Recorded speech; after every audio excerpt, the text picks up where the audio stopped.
The sun poured through the wide windows of my parents' old colonial home, glinting off the polished driveway where a brand-new car sat gleaming like a trophy.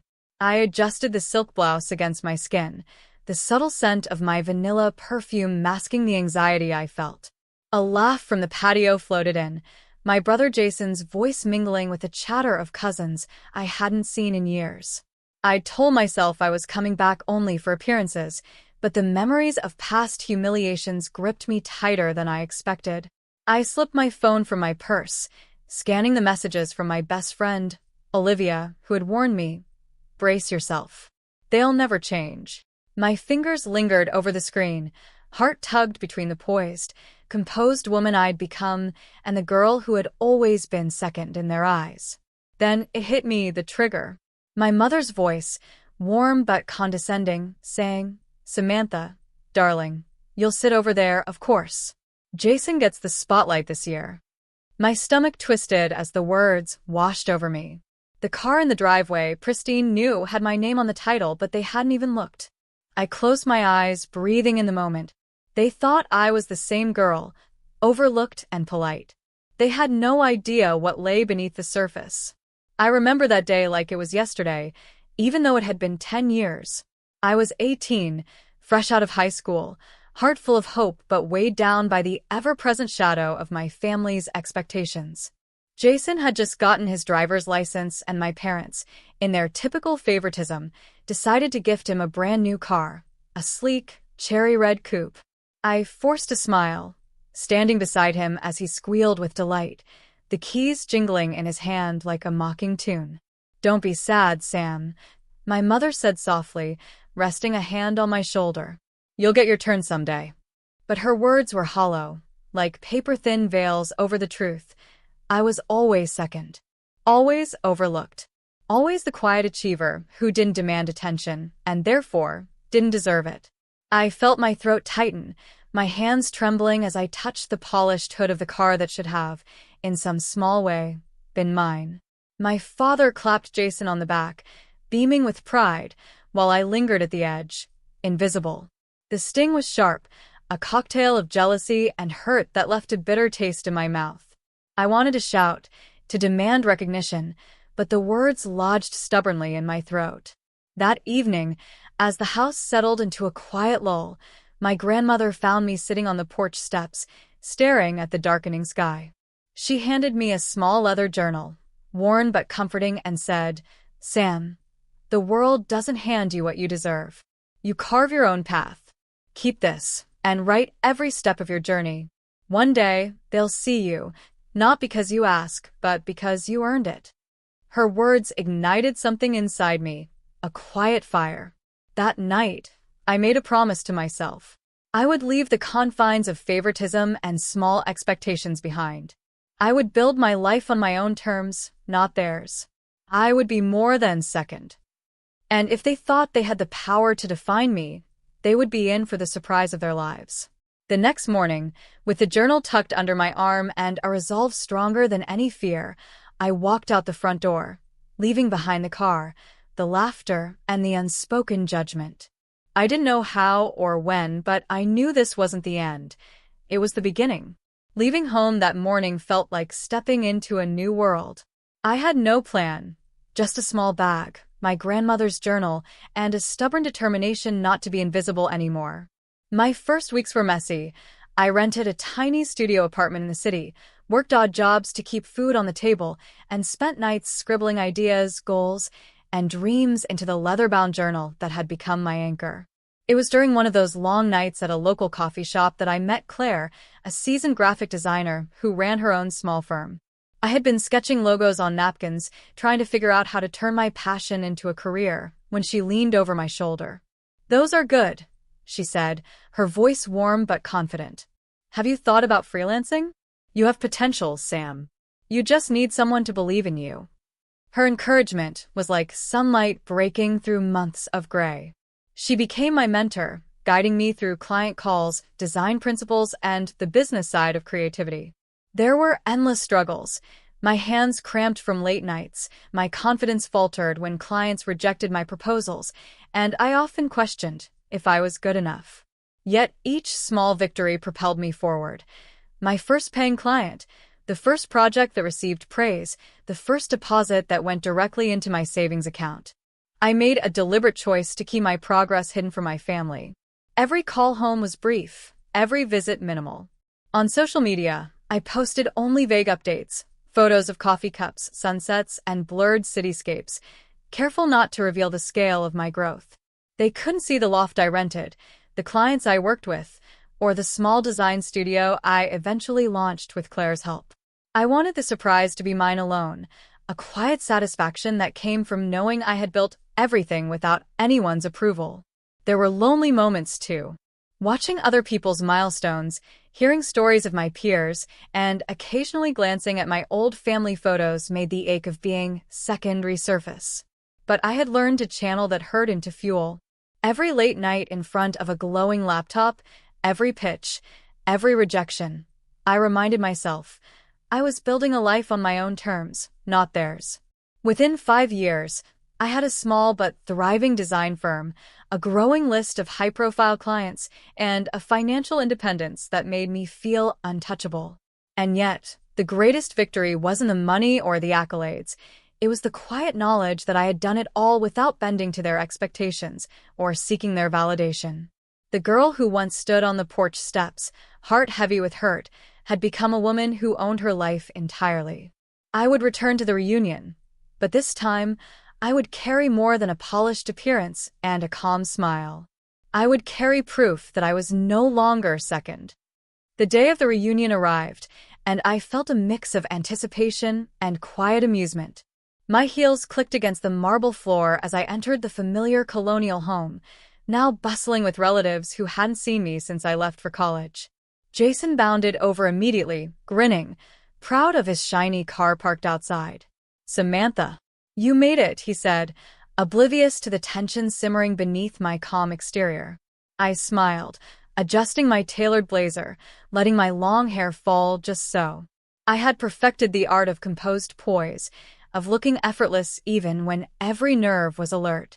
As I walked past the gathering, I noticed their glances, quick, assessing, and unconsciously dismissive. They expected the same timid, polite Samantha who had always been overshadowed. The house was alive with chatter, but I barely heard it. My eyes roamed over the polished floors, the elegant furniture, the small touches of my family's taste, grandfather clocks, crystal chandeliers, the familiar scent of my mother's jasmine perfume. It all felt like a stage set for a play I had once been forced to perform in, playing second fiddle. Then came the moment I had been waiting for. My father, beaming with pride as he usually did, gestured toward Jason. "Everyone look at Jason's new car. Isn't it incredible?" The relatives oohed, clapped, and Jason preened, completely unaware of the twist that would soon turn his pride on its head. I let them take it all in for a moment, their laughter, their focus on him. Then I stepped forward, voice calm but unwavering. "Actually, there's something I should clarify." Heads turned, curiosity sparking. I gestured toward the car. "This car, Jason, the one everyone's admiring, technically it's mine." A stunned silence fell over the crowd. Jason froze, his smile faltering. My mother's eyes widened, flickering between disbelief and guilt. "What do you mean?" my father asked, incredulity lacing his tone. I stepped closer, letting the weight of my presence fill the room. When this car was gifted, the title was in my name. I chose to let Jason drive it, but the ownership has always been mine. And the same goes for everything else I've built while I was away. I gestured toward the photos on my phone. My design studio, awards from industry events, screenshots of clients' glowing testimonials, and finally, my latest project, a high-end collaboration with a major brand. The room went silent again, the air thick with disbelief. Jason opened his mouth, but no words came. My mother's hand trembled as she reached for mine, guilt etched in every line of her face. I let them feel it. All the years of being overlooked, labeled second, dismissed. But I didn't let anger rule me. This was about truth, not revenge. I paused, letting the moment stretch. Then I added, softly but firmly, "I didn't need your approval, and I never wanted it. But now, I hope you understand. Being second is a choice you made for me, not who I am." They stared, a mix of shame, admiration, and awe on their faces. I could see it, the realization that the girl they had underestimated had become a woman they could no longer ignore. The room was heavy with tension, but for the first time in my life, I felt a sense of calm authority. They had always held the power in our household, dictating who deserved praise and who was second. Now, the roles had reversed, and I wasn't about to waste it. I let my gaze settle on each of them, beginning with Jason. His usual smug confidence was replaced with uncertainty, and I chose my words carefully. "Jason, I want you to enjoy driving the car, but moving forward, you need to earn what you have. No shortcuts, no relying on family favoritism. I expect you to take responsibility for your own successes." His nod was tentative, but I saw understanding flicker in his eyes. Turning to my parents, I kept my voice steady, firm, yet tinged with compassion. "Mom, Dad, I love you both, but I cannot accept being treated as less than. If we are to have a healthy relationship moving forward, you need to recognize my independence and support it, rather than undermine it. That means no more comparisons, no more subtle criticisms, no more labeling me second. You have to respect the choices I make and the life I've built." I then addressed the extended family, whose murmurs had grown louder as they realized the shift. "For any of you who want to reconnect genuinely, know this. I will support your growth, but only if it comes from effort and integrity. Complaining, gossiping, or expecting handouts will not be tolerated. I will help, but only when I see commitment and self-respect." I paused, letting my words sink in. The room was silent, the weight of accountability settling on them. I could feel the subtle shift. No one dared interrupt. No one tried to argue. For the first time, they were listening, truly listening, not because they had to, but because they wanted to understand the woman I had become. Then, softening slightly, I added, "I am not here to punish anyone. I am here to show that growth is possible, even for those who once overlooked me. Each of you has a choice. Continue the patterns of the past, or embrace change and be better versions of yourselves. I will support the latter." The tension didn't vanish entirely, but there was a sense of recognition, of awakening. They saw me, not as the overlooked child, not as the girl who quietly stepped aside, but as a woman who had fought her way to her own power and who would not allow anyone to diminish her again. It was liberating. The room had shifted, the power dynamic inverted, and I realized that true authority doesn't come from money or titles or even ownership. It comes from self-respect, boundaries, and the courage to enforce them. And I had all three in abundance. The reunion ended with a quiet, almost tentative energy that hadn't been there when I arrived. Jason lingered by the car, asking questions about my design projects and the business I'd built. It was the first time in years that I saw genuine curiosity in his eyes, not competition or condescension. Slowly, I realized he wasn't just noticing my success. He was learning from it. My parents approached me later, a mix of pride and remorse shadowing their faces. My mother's hand trembled as she touched mine, whispering, "Samantha, we were wrong. We never understood how much you could do." My father nodded silently, eyes glistening. For the first time, I felt the weight of old judgments lift, replaced by something softer, hope that they could change. As the sun dipped below the horizon, I found a quiet spot on the porch and pulled my grandmother's leather journal from my bag. The worn pages, filled with the beginnings of my journey, reminded me of her words, "You carve your own path. One day, they'll see you, not because you ask, but because you earned it." I smiled, the echo of her wisdom grounding me in the present. Every struggle, every late night, every moment I'd felt second, had led me to this moment of quiet triumph. The family's laughter floated from inside, mingled with a newfound respect in their voices.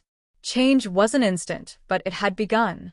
They would need time to adjust, to shed old patterns, and to truly celebrate growth without comparison. And that was okay. I didn't need perfection, only progress. I stood, looking out over the driveway where the car gleamed in the fading light. It was more than metal and paint. It was a symbol of my journey, of independence, and of the quiet power that comes from resilience. The girl who had once been dismissed, overlooked, and labeled second had become a woman who could step into her own, on her terms, without apologies. Taking a deep breath, I whispered to myself, a final affirmation of strength and grace. I am no longer second. I am first in my own life. And for the first time in a long while, I truly believed it.